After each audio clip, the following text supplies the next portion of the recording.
আমি পার্সোনালি খুবই মনক্ষুণ্ণ হব এবং এরপরে যে আমি আসবো কিনা আমার নিজের গ্যারান্টি নাই।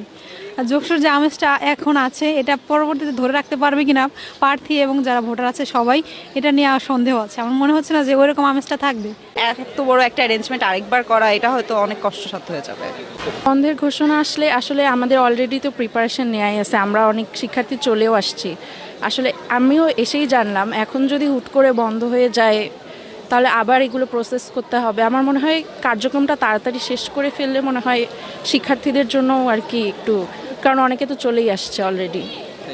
জি, এখন আয়োজন করা হয়েছে অনেক দিন ধরে, আমরা খুবই আশা নিয়ে বসে আছি ভোট দিব।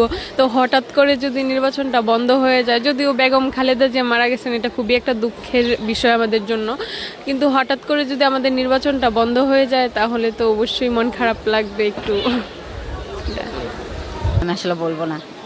নির্বাচন পরিস্থিতি সব অনেক অগ্রগতি আমরা দেখতে পারতেছি। এখন যদি এটা বন্ধ হয়ে যায়, সব স্টুডেন্ট এসে পড়ছে, তো এটা আমি একদম ভালোভাবে দেখতেছি না। কারণ এটা হয়ে যাচ্ছে, হয়ে গেলেই ভালো মনে করি, না পিছানোই উচিত।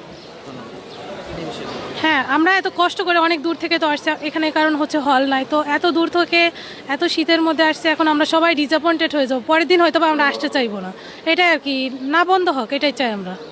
জি, থ্যাংক ইউ। আমি এখনো পর্যন্ত এগুলো শুনি নাই, আমি তো সুন্দর মতো ভোট দিতেই ঢুকলাম। এখন তো 9টা থেকে শুরু হবে, আশা করা যে হবে।